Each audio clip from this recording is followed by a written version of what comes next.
Je dois me confier. Je suis allé chez Best Buy la semaine dernière avec un ami qui cherchait un nouveau logement. On a passé environ 45 minutes à regarder les murs de téléviseurs, avec différentes tailles, différentes technologies, Quantum Dot ceci, MLA cela. Tout ça le rendait fou. C'était amusant pour moi, mais une torture pour lui. Alors j'ai suggéré de faire une pause. J'ai dit allons voir des projecteurs pour changer d'air, et c'est là que ça m'a énervé. Quand on est arrivé, il y avait 2 projecteurs. C'est tout, genre 10 000 téléviseurs accrochés au mur, et seulement 2 projecteurs. Il faisait comme si les projecteurs n'existaient pas. Je comprends, c'est peut-être moi le problème, un peu trop sensible sur ce sujet. Parce que j'ai un projecteur dans ma chambre d'amis depuis environ 5 ans maintenant. Et à chaque fois que quelqu'un vient chez moi, ils me regardent de travers et disent « Mec, tu as un projecteur ». Je l'allume et leur montre. J'obtiens toujours la même réaction. Ils le regardent et disent « Waouh, je me suis peut-être trompé sur les projecteurs ». Je me suis donc dit que j'allais vraiment tester ça. Honnêtement, je ne savais pas si j'étais étrange avec les projecteurs ou si mes amis étaient juste gentils. J'ai donc testé plusieurs modèles récents, dont le nouveau Hisense PX3 Pro, très discuté dans le domaine des projecteurs. J'ai également récupéré des modèles XGIMI, Nebula et d'autres options milieu de gamme. Je voulais savoir si des projecteurs étaient meilleurs que ceux que mon ami voulait acheter chez Best Buy. Et je pense toujours que la plus grande erreur que beaucoup de gens font à propos des projecteurs, c'est qu'ils pensent encore qu'ils sont tout simplement trop faibles en luminosité pour des pièces normales. Heureusement, ce n'est plus le cas aujourd'hui. Prenez le Hisense PX3 Pro, actuellement très populaire parmi les projecteurs. C'est un projecteur à ultra courte focale, ce qui signifie simplement que vous pouvez le placer à quelques centimètres de votre mur et il projettera quand même cette immense image de 120 pouces sur votre mur. Il délivre 3000 lumens, ce qui, pour vous donner une idée, est suffisamment lumineux pour que vous puissiez regarder même en plein jour. Même avec mes rideaux complètement ouverts, ce n'est pas idéal mais c'est tout à fait regardable. Comparez cela à l'achat d'une télévision de 120 pouces. Bonne chance pour en trouver une qui coûte moins cher qu'une voiture. En fait, petite anecdote amusante. Quand je faisais des recherches pour cette vidéo, j'ai accidentellement cliqué sur une télévision de 100 pouces destinée à un affichage commercial. Elle était affichée à 37 000 $ pour une télévision. Je savais qu'elles étaient chères, mais là, c'est le prix d'une Honda Civic juste pour regarder Netflix, ce qui n'a aucun sens. Les projecteurs à ultra courte focale sont intéressants, car ils s'installent à l'emplacement même d'une télévision. C'est à environ 15 cm du mur, et ils projettent simplement l'image directement vers le haut. Pas de fixation au plafond, ni de câble HDMI visible ou d'ombre. Des appareils comme le XGIMI Aura impressionnent vraiment. Il fait cela très bien, c'est presque magique la première fois. Petite parenthèse, il a un très bon son, ce qui est rare pour les projecteurs. Posez l'appareil, allumez-le, et avec 150 pouces libres sur votre mur, vous obtenez une image géante. C'est un peu fou. Je ne prétends pas que les projecteurs sont parfaits, car ils ne le sont pas. L'installation est bien plus complexe que de brancher une télévision. Même les modèles simples à installer nécessitent de choisir l'emplacement et d'ajuster des paramètres. Vous pourriez vouloir ajouter des éléments comme un écran de projection à l'installation pour obtenir l'image la plus nette possible. Il y a clairement une réflexion supplémentaire à avoir avec tout ça. Ma femme me taquine encore à propos des 30 minutes que je passais à régler la mise au point quand on a eu le nôtre pour la première fois. Mais vous savez, c'est un point tout à fait valable. Il y a 5 ans, la mise au point prend maintenant seulement quelques secondes avec les projecteurs modernes. Mais là où je pense que les gens se trompent un peu dans la comparaison, c'est qu'ils supposent qu'il faut une salle de cinéma dédiée avec des rideaux occultants et des panneaux acoustiques. Oui, cela améliore toute expérience, que ce soit avec un projecteur ou une télévision. Mais pour une utilisation normale d'un projecteur, par exemple, mon salon a des rideaux classiques et un éclairage au plafond. Et on utilise quand même un projecteur tout le temps. Pendant la journée pour le sport, le soir pour les films, même pour des sessions de jeux vidéo qui durent beaucoup trop longtemps. En parlant de jeux vidéo, téléviseurs et projecteurs sont récemment devenus très performants. J'ai testé le nouveau Samsung QN90F avec un temps de latence incroyablement bas, à un chiffre en millisecondes. Mais quand j'ai essayé de jouer sur le projecteur Hisense C2 Ultra à environ 100 pouces. Et honnêtement, jouer à Indiana Jones comme ça sur un très grand écran, c'était vraiment immersif. Frapper ce genre de méchants, surtout quand ils sont grands, fait vraiment plaisir. Cependant, la latence d'entrée restait inférieure à celle d'une télévision. Mais c'était suffisamment proche, et je ne le remarquais vraiment pas pendant le jeu, que ce soit en course, en frame, par seconde ou autre, tout semblait parfaitement normal. Le principal problème des projecteurs était qu'ils mettent souvent 30 à 60 secondes à chauffer, ce qui est gênant si tu veux juste jouer rapidement. Les téléviseurs, tu sais, s'allument instantanément.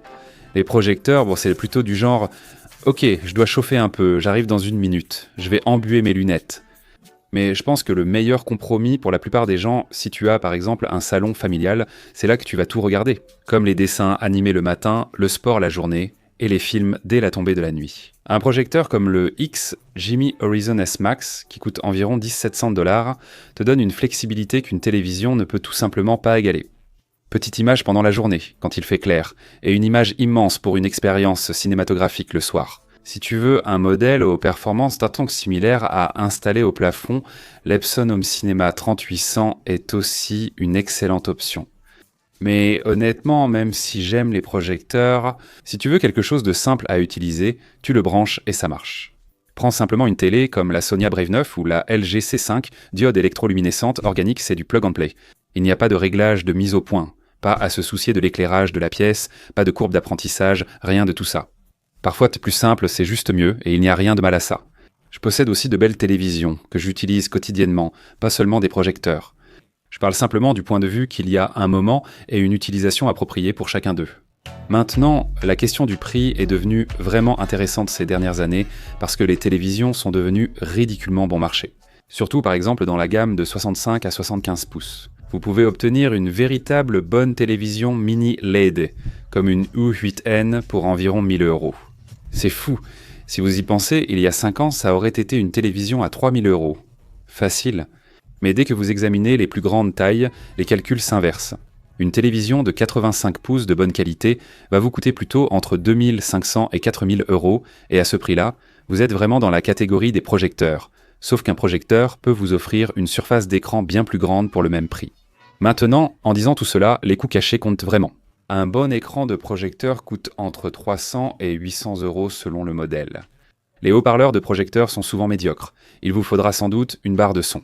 Mais encore une fois, si vous visez vraiment une expérience cinématographique complète, vous voudrez probablement de toute façon un système audio externe. De plus, la plupart choisissent déjà cela pour leur télévision.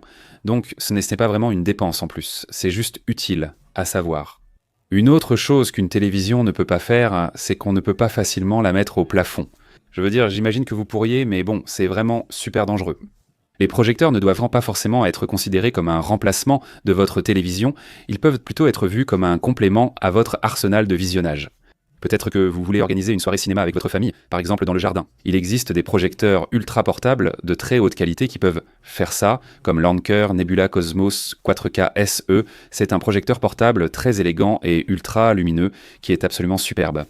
Ou peut-être cherchez-vous quelque chose de plus petit et plus innovant, facile à orienter vers le plafond. Nous utilisons un Mogo 3 Pro dans la chambre de ma fille pour projeter des films Disney au plafond. C'est très amusant. La flexibilité de l'endroit où vous pouvez projeter l'image est le super pouvoir caché et l'attrait des projecteurs. L'image n'a pas toujours besoin d'être parfaite si elle permet de réaliser d'autres choses uniques. C'est en fait dans les appartements que je recommande le plus souvent les projecteurs. Si vous êtes, par exemple, dans un espace plus petit, vous pourriez penser qu'un projecteur serait peu pratique, mais en réalité, c'est tout le contraire. Le nouveau Samsung Premier 5 a à peu près la taille d'une enceinte Bluetooth. Il projette une image de 100 pouces sur un mur et, inutilisé, se range dans un tiroir. Si vous le souhaitez, alors essayez de faire ça avec une télévision de 75 pouces. Vous pouvez aussi optimiser l'espace en plaçant votre image à plat contre le mur.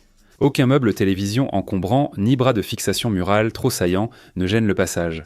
Nous en avons tous déjà eu. Et il n'y a pas de fils qui pendent partout. C'est juste propre, minimaliste, avec des images littéralement à plat sur votre mur. Bien que ces projecteurs portables ne remplacent pas une installation dédiée, ils sont bien plus performants qu'on ne l'imagine. Le Anker Nebula Capsule 3 est plus petit qu'une tasse à café, mais offre une image correcte pour des soirées cinéma ou des jeux. Très bien, alors après tous ces tests et tout ça, quelles sont mes recommandations personnelles pour différentes situations ? Si vous avez une petite pièce ou un appartement, vous avez sans doute une télé, peut-être une LG C5 ou une Samsung QN90F. La commodité étant la qualité d'image de celle-ci, souvent c'est tout simplement trop bien pour passer à côté. Si vous voulez quelque chose d'un peu plus unique, alors bien sûr, un petit projecteur pour projeter une image à plat sur un mur sera amusant et fonctionnera bien. Surtout dans un salon familial de taille moyenne avec un contrôle de la lumière. Par exemple, un projecteur Epson Home Cinema 3800, le projecteur ultra courte focale XGIMI Aura 2 déjà mentionné, ou le téléviseur Sony Bravia 9 Mini LED. Ça dépend un peu de ce que vous allez privilégier, la taille, la flexibilité ou la simplicité. Si vous disposez d'un espace dédié à optimiser, optez sans hésiter pour un Epson Home Cinema 5050 UB. Ou, si vous voulez quelque chose de plus haut de gamme, vous pouvez prendre un de ces excellents projecteurs JBC. Si la pièce est très lumineuse et que vous ne pouvez pas contrôler la lumière, choisissez simplement une télévision. Même les projecteurs très lumineux ne rivalisent pas ou ne rivalisent pas avec une bonne télévision en plein jour. Si vous pouvez contrôler un peu la lumière dans une pièce, les projecteurs valent vraiment la peine d'être considérés. Et je pense que c'est quelque chose qui m'a vraiment frappé pendant que je faisais cette vidéo. Les téléviseurs sont si présents qu'ils sont devenus le choix par défaut et la plupart ne songent plus à une alternative.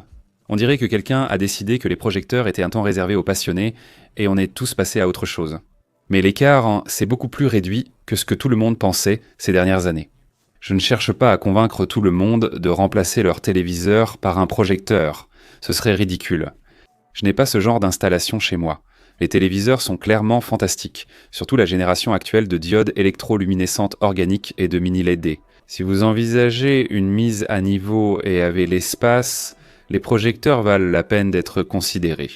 Le secret inavoué, c'est qu'une fois que vous avez fait l'expérience de regarder quelque chose sur un écran de plus de 100 pouces, il est vraiment difficile de revenir en arrière. Et je sais que ça ressemble à une exagération typique de youtubeurs, mais je suis sérieux.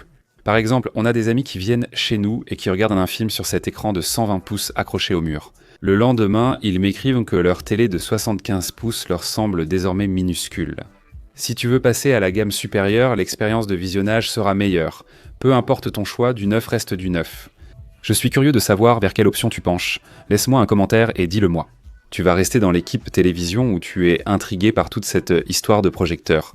Et aussi, si tu veux que je sois ton gars de la télévision, n'oublie pas d'appuyer sur le bouton s'abonner pour qu'on se retrouve dans la prochaine vidéo.